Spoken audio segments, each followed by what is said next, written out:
Let's get started now with the smoke bomb lesson. So I'm going to do a quick explanation of our scene here. Now if we select our camera, you'll notice under panels the PF track camera. Now if we select that, let's look at our keys here along our timeline. It's for a duration of 120 frames, and under your environment tab, this is where you'll be able to plug in your sequence. So I already have my sequence plugged in, and there's my directory. You can create your own directory of your choice, and you'll be good to go. Once you enable the use image sequence option box, your tracked animation will play through for you.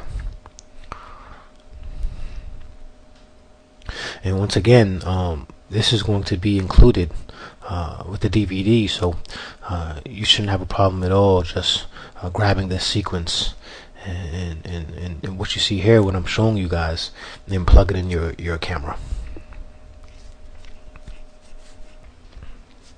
So I'm going to play the smoke bomb animation for you, and here's our canister. Basically all I did was create a rigid body animated along the negative z-axis with a little bit of initial velocity, and once I was happy with that, I just baked out the keys and I was done. So it was pretty simple. It wasn't too much work put into it. It was something quick that I put together. And here you see our layers. To the right we have our ground and our walls, and we're specifically just going to pay attention to the actual ground plane. That's going to be receiving shadows. Once we cast ray trace shadows from our lights, we're going to be using that to receive shadows for our fluid. So it was pretty simple. We have two boxes here, just a simple ground, a plane. Here I'm opening up the outliner so you guys can see how I have things organized. I have our little pin here that's going to be used to hook our container to hook our emitter up to, and that's going to be emitting our smoke. We're also going to create a volume axis field and parent constraint that as well. So here's my container that I have in that layer, and all I did was line it up to the edges of the wall and the ground plane. And this is a default container.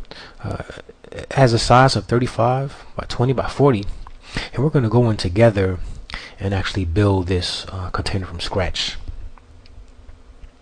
So I have it with a resolution of 50, and under the dynamic simulation tab, if you notice, everything is left at default. So our auto resize is off. This is a container, an empty container, a default container that I have prepared for you with the correct dimensions and size. But you'll notice while I'm scrolling through each parameter that all the values here are set at default. So if you want to work along with me, this is great. We can just go and now start to plug in our values one by one.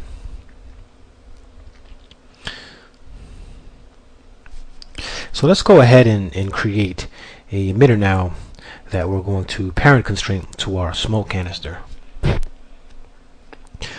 So I'm selecting my grid, and under the fluid effects menu, let's create a emitter.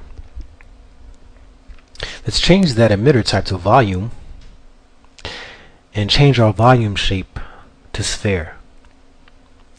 And there you have it. So what we need to do now is simply just try to eyeball it. Just drag your volume emitter and just try to line it up in the middle of your pin that you see here of your smoke canister.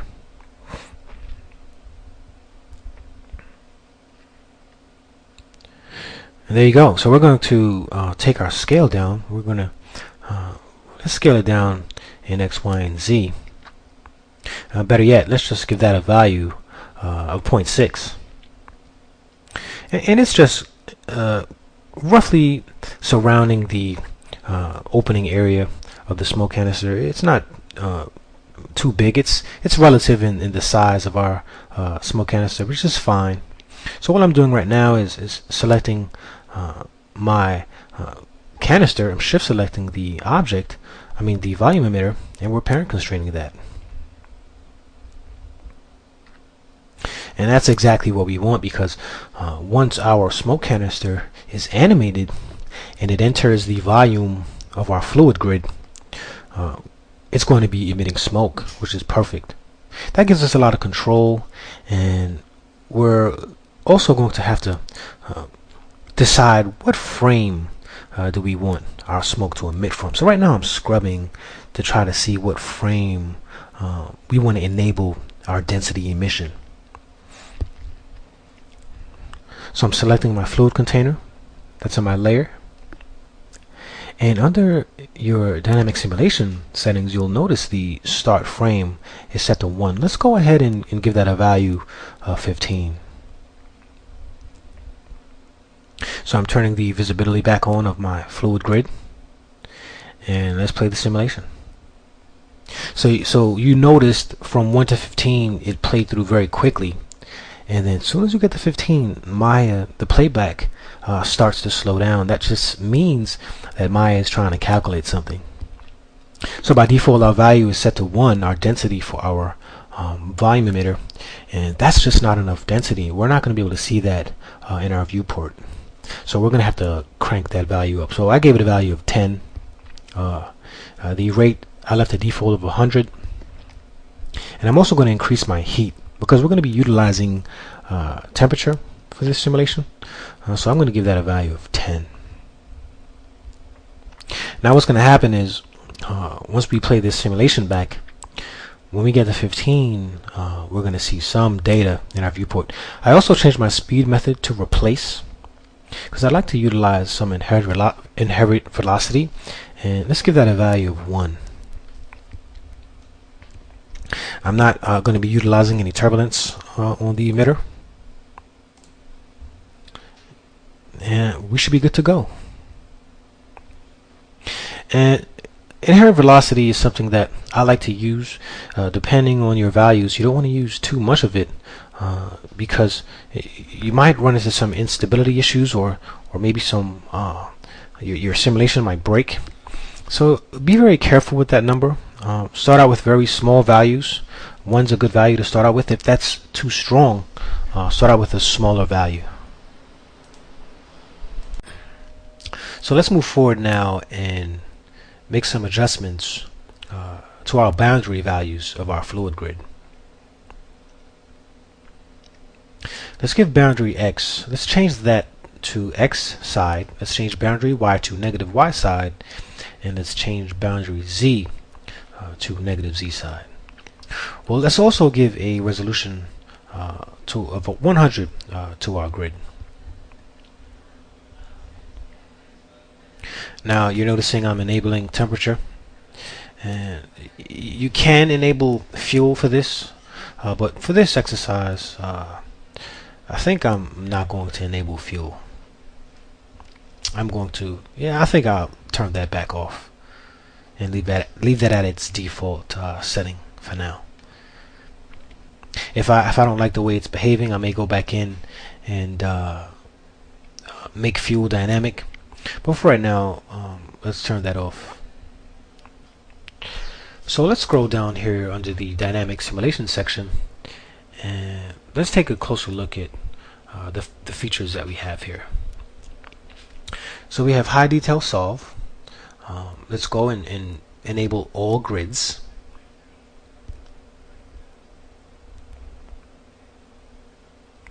And if we move down, right below it, we have the forward advection option box. Now this is a cool new feature in 2011, and it's really awesome. I tend to use it a lot, but right now I pulled up the help docs and taking a look at what forward advection does. Basically all it's going to be doing is pushing your density forward through your grid.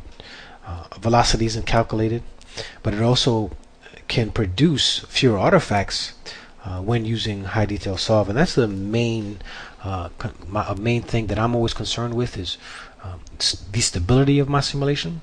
So if a feature actually helps your simulation, definitely try to use it. Now, with that being said, it doesn't mean that it's the only alternative. I like to use forward advection alongside me using inherent velocity on my emitter. Now, you can test it out. You can test out utilizing a forward advection without inherent velocity, but I'm using the inherent velocity replace function alongside with forward advection because for this simulation it really gives nice results. Here in the help documentation, I'm using the search feature because I'd like to look at the replace function and also the inherent velocity function of our emitter. So I typed in replace and I'm not really finding anything, so let's go in and type in inherent velocity, what I'm pointing to now, and see what that comes up with. So I actually took a long way. I could have just selected the fluid emitter at the previous menu. So let's go down to the bottom here and let's look at the add and replace functions of our fluid emitter. Here you see the add and replace functions of the density method, which is pretty neat as well. You can get cool results. But here we're going to look for the emission speed add and replace methods.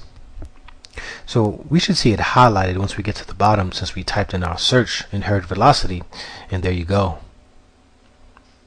So inherent velocity, basically what this is going to do is set the amount of velocity that is inherited by the fluid from the translation velocity generated by an animated emitter. So that may sound a little bit complicated, but basically as your emitter moves, if it's animated, what's neat about this is your fluid will actually inherit the velocity based off the animation of your emitter.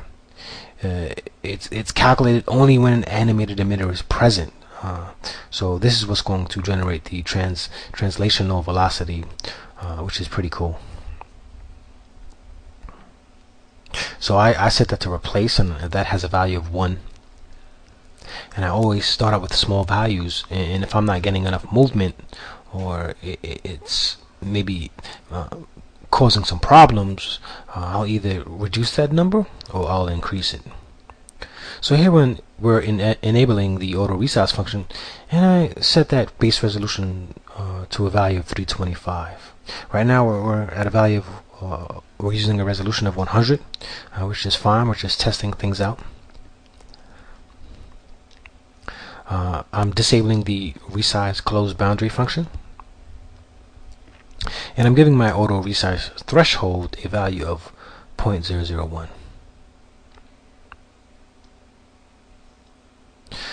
We're not going to be using any self-attraction and repulsion features today, but under the contents details options, let's make some adjustments here. Let's give density scale a value of 1. Buoyancy, let's give that a value of 0.17. Let's give the dissipation a value of 1. And let's give noise a value of 3. Now if we move down to the velocity section, let's give swirl a good amount of value. Let's give that a value of 15. And the reason why I'm giving it a value of 15 is because based off the reference that I showed you in the introduction chapter, it just seemed like there was a lot of swirl. So I start out with a moderate to high value, and if that's too crazy, we could always crank that back down, but 15 feels like a good number. Turbulence, I gave a value of 0.025 with a frequency of 0.2, speed 0.2. Temperature scale, I'm giving a value of 5. Buoyancy, a value of 3. Dissipation, a value of 0.1. Diffusion, value of 0.1. And turbulence, I'm going to crank this through the roof. I'm going to give that a value of 250. Everything else I'll leave at default. Once again, that may seem like a high number, but we want to try to capture all the detail when we get emission from that pin area of our smoke canister. We want to get those nice curls in small shapes and forms as that smoke is pushing out with all the pressure that we're going to be creating from our volume access field. Now under shading, I'm taking my transparency down pretty low. I want a pretty thick smoke. turning off the drop-off shape. And let's go and give a value to our color. We change our color input to constant. I added another swatch to the right there. And what I'd like to do now is go on my viewport and take a look at the camera. Let me hide these layers for a second. And I'm looking at the overall color scheme of our shot. So I'm taking the color picker and I'm just trying to find a nice hue, a nice brown that we can put to the right. So let's go into the HSV settings and let's kind of grab a few more colors there. So we have a light tannish color to the left, and now we have a nice brown orange color to the right, and it kind of matches our plate, so our smoke really is going to do a much better job of fitting in.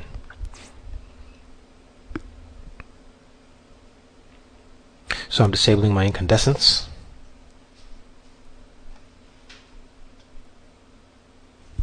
So right now we're scrolling down here, and we're going to tweak our opacity graph. And you'll notice every container you build, you're constantly crafting and carving the opacity graph to give your smoke a nice defined look. I'm going to use a conventional mountain slope with a total of 6 points.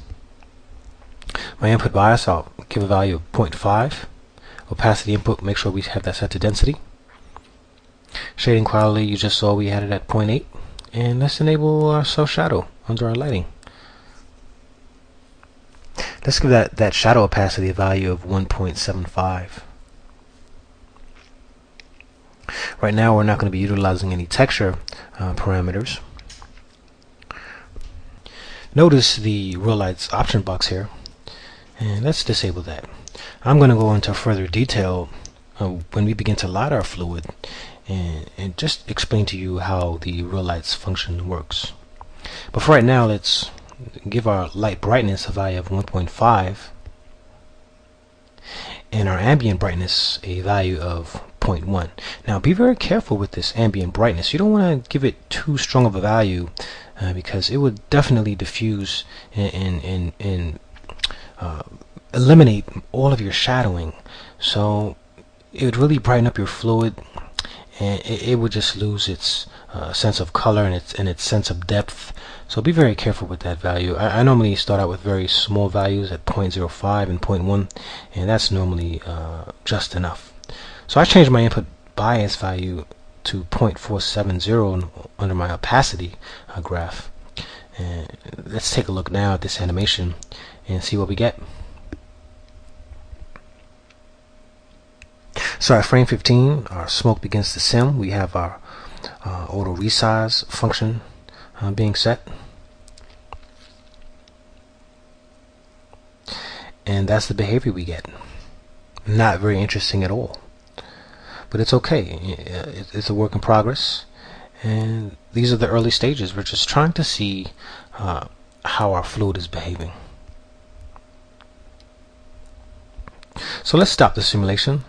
And let's go in our attribute editor and see what kind of adjustments we can make. I'm playing with my input bias under my opacity, just seeing how that looks in my viewport. I'm going to change my light brightness to 1.6 and my ambient brightness to 0.2.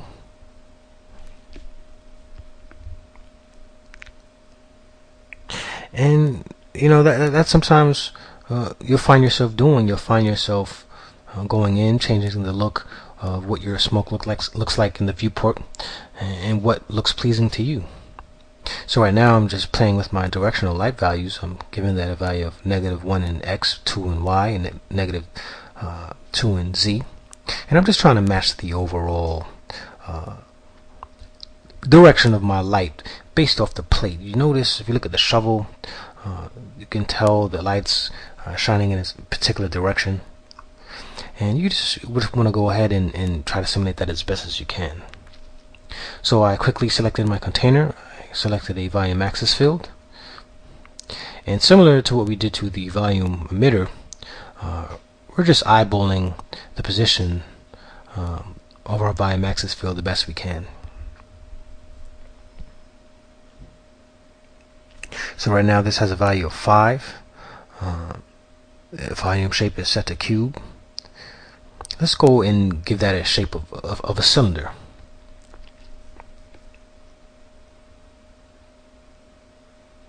So I'm going to change my magnitude to 100.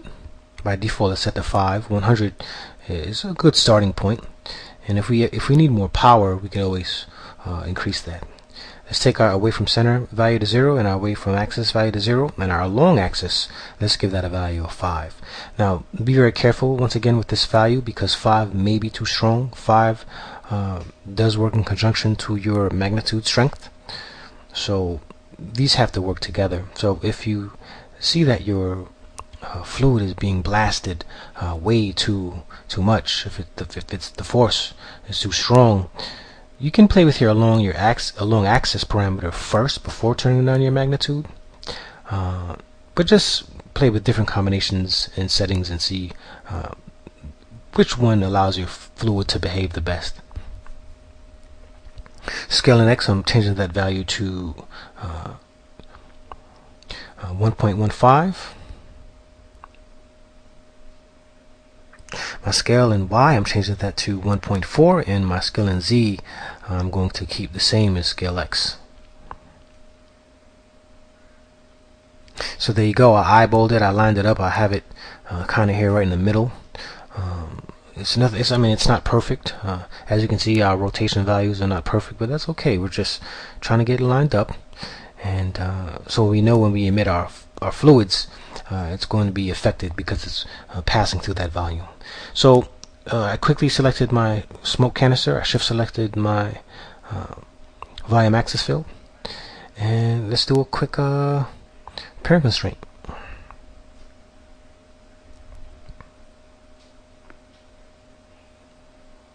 So as you can see, I accidentally moved my camera, so I just undid and made sure that my camera's in the correct position. And that's why it's always good to lock your cameras. Be very careful when you're playing with PF track cameras, or when you're simulating with PF track cameras. You don't want to lock that camera, but just make sure you don't budge it, because you might screw a frame up, or just make sure your auto key function is turned off. And you see that's what I'm doing there.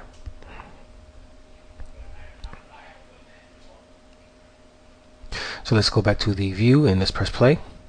And as you can see, our volume axis field is parented, and that's great. So we're going to need to make a few more adjustments, I think, because it looks okay, but I'm curious to see what it's going to look like over the full course of 120 frames. So I'm selecting my volume axis field, and I'm just double checking the parameters, making sure there isn't anything unusual, but everything looks okay. So what I'll do now is I'll do a quick play blast, and once this is done, I'll be right back.